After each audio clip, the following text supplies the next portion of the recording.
कहा मैं पहले भरत नाम का राजा था। अपने पिताजी का सत्संग मिला, कथा सुनी। अब मेरे मन में ऐसा वैराग आया कि घर छोड़कर वन में चला गया। वन में जाने के बाद अपने निशावर में ऐसी अनुरक्ति हो गई कि वहाँ मुझे मृग बनना पड़ा। राजा जड़भरत रघुगढ़ को अपना पूर्व जन्म का वृत्तांत समझा रहे हैं, लेकिन मृग के शरीर में भी मेरे पूर्व जन्म की स्मृति नष्ट नहीं हुई।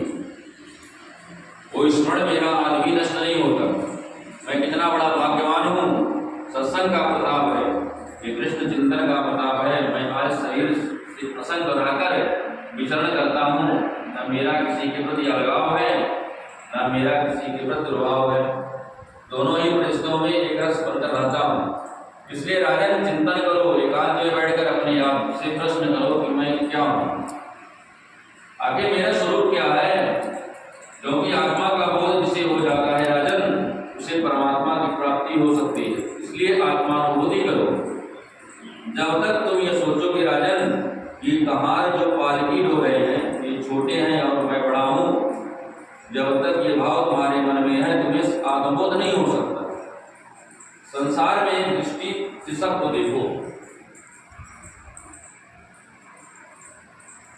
छोटे से छोटा प्राणी, बड़े से बड़ा महापुरुष यदि आत्मिक दृष्टि से देखे तो सब एक है, अंतर किसी में नहीं समझना चाहिए। रघुगढ़ महाराज पानी भी नहीं डालना भगवान के मन में ऐसा श्रृंगार हुई है ना आगल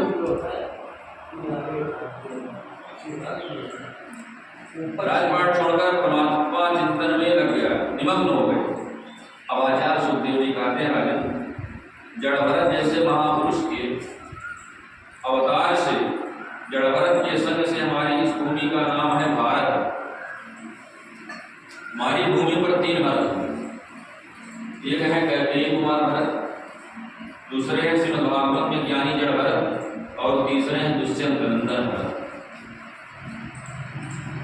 इन तीनों भरतों को हम वंदन करते हैं। एक भरत है भक्ति योगी, दूसरे हैं ज्ञान योगी और तीसरे हैं भरत है कर्म योगी। इन तीनों महापुरुषों के नाम से हमारी भूमि का नाम भारतवर्ष पड़ गया। अब सुखदेव जी कहते राजन, वैसे तो हमारी पृथ्वी पर 7 द्वीप हैं, लेकिन 7 द्वीपों में एक द्वीप श्रेष्ठ है, उसका नाम है जम्बूद्वीप। जम्बूद्वीप में 9 प्रकार के वर्ष हैं।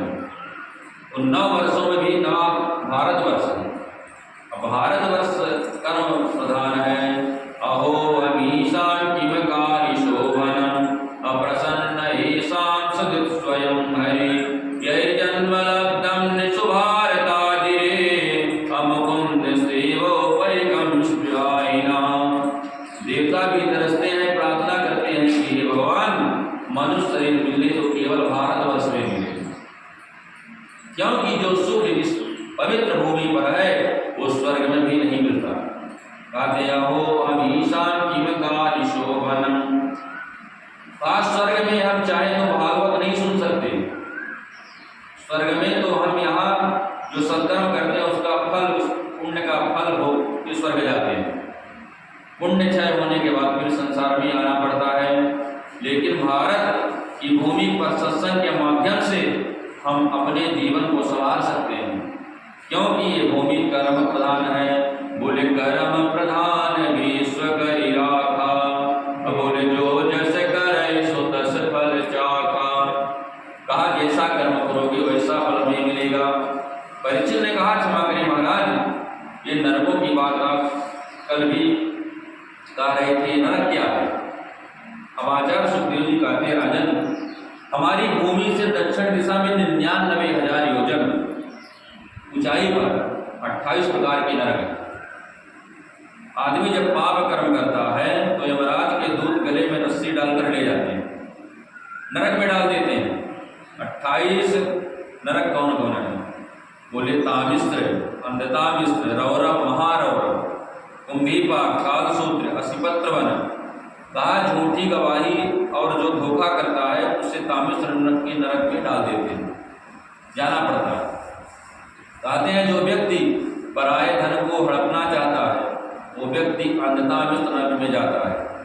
कहते हैं जो व्यक्ति किसी से घृणा द्वेष करता है वो रौरव नाम के नरक में जाता है।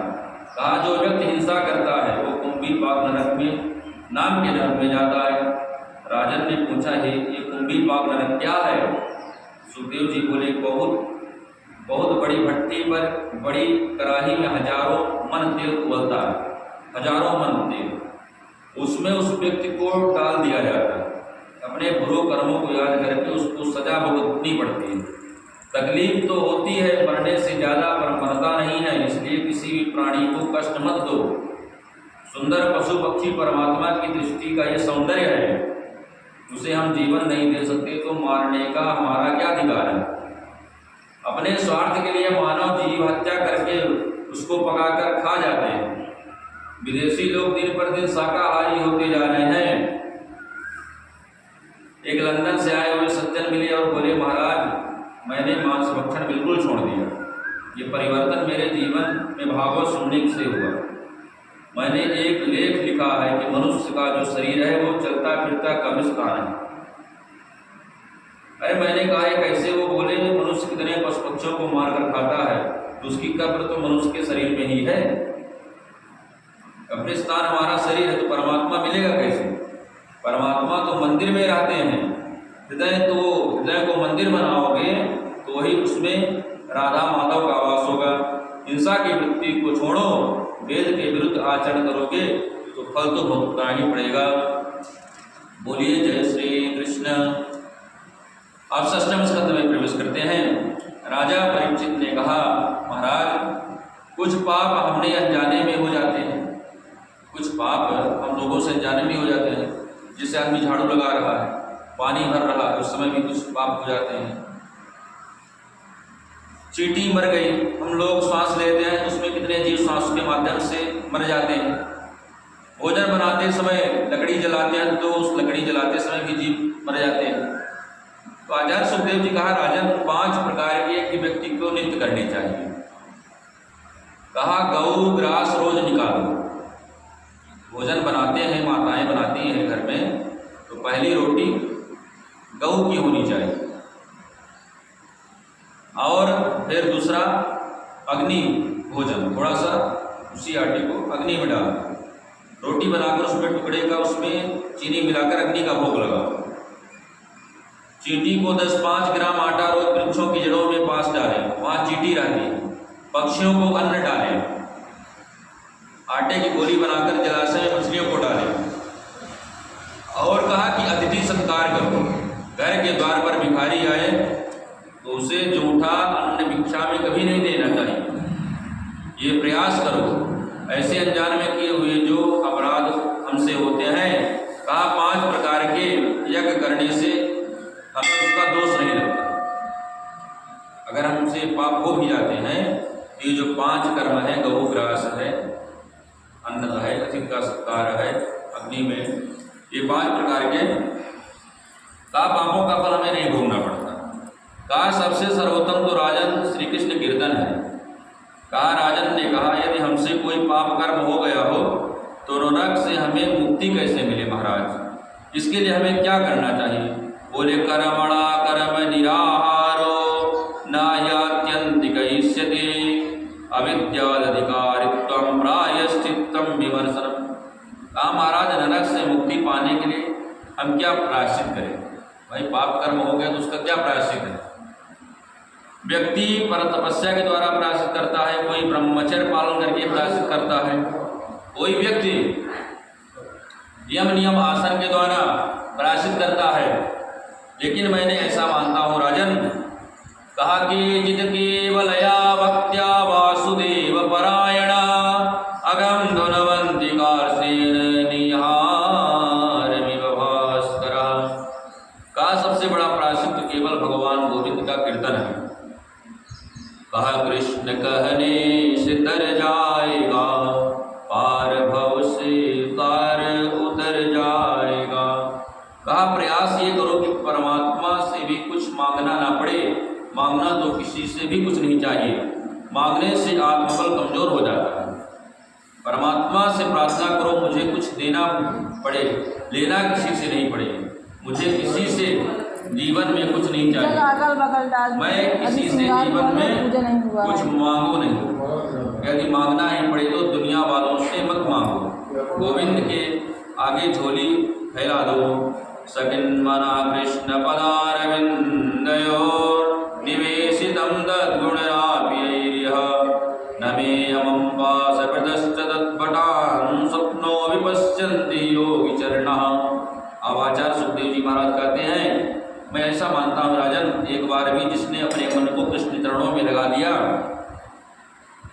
वो स्वप्न में भी कभी यमराजपुरी को नहीं देखता। एक बार मन जैसे भी लग जाए, एक बार कोई गोविंद को जाप कैसे भी कर ले। राजन मुझे एक कथा याद आती है। कहा एक पंडित जी थे, उन पंडित जी का नाम था अजामिल। बड़े विद्वान, बड़े सुशील थे, परमितवासी थे, बड़े तेजस्वी थे, तपस्वी थे, मनस्वी थे। अजामिल का शास्त्रों का बोध भी था, शास्त्रों का ज्ञान भी था, लेकिन मन बिगड़ गया। हमारे मन में काम को प्रवेश करने के लिए दो मार्ग हैं, आँख और कान। आँखों से गंदा नृत्य संगीत सुनोगे तो कानों में मन में काम का प्रवेश होगा। आँखों से गंदा विचित्र दृश्य देखेगे तो मन में काम प्रविष्ट होगा।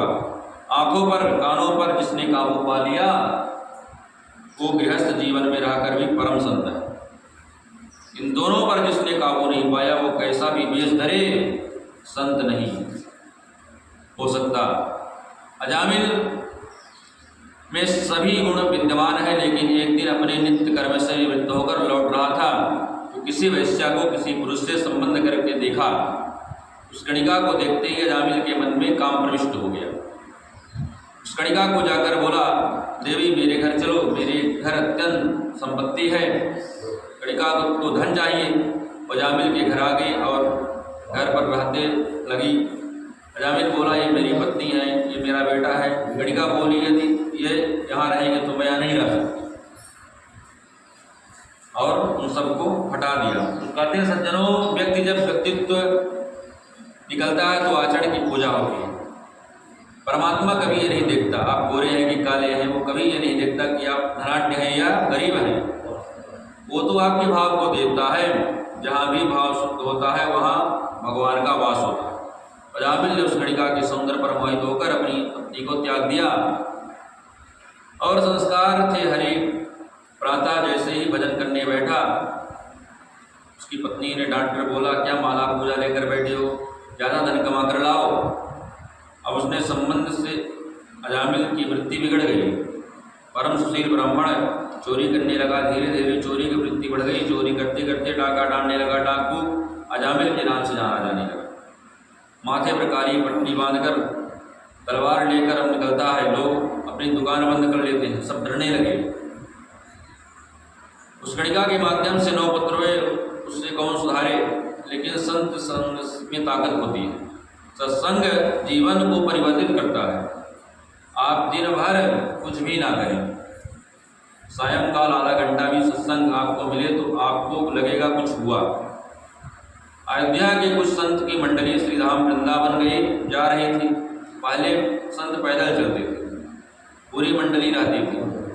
उनमें एक महंत जी, सब बाकी सब शिष्य होते थे। सब बैरागी संत श्रीधाम वृंदावन जा रहे थे गाते हुए, श्री राम जय राम जय जय राम, श्री राम जय राम जय जय राम। संत लोग गाते हुए जा रहे थे, श्री राघवेंद्र का मंगलमय कीर्तन करते हुए जा रहे थे। मार्ग में अजामिल का गांव पड़ गया। संतों का चित्त बड़ा सरल होता है। ये महात्मा के लक्षण होते हैं कि उनका मन सम होता है। अब अजामिल के गांव में पहुंचे, एक संत ने किसी व्यक्ति से मार्ग में मिल गया।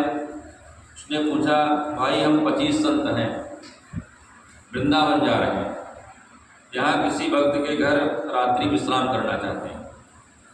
इस बात को सुनकर उस व्यक्ति ने संतों की मजाक उड़ा दी और बोला, बड़े संत बने फिरते हो, ऐसे भगत के घर वैजों को जीवन भर याद करो। उस व्यक्ति ने कहा, आप लोग सब अजामिल के घर जाइए। वो भेज दिया कहाँ? अजामिल के घर। यहाँ वो भी सबसे बड़ा भक्त है।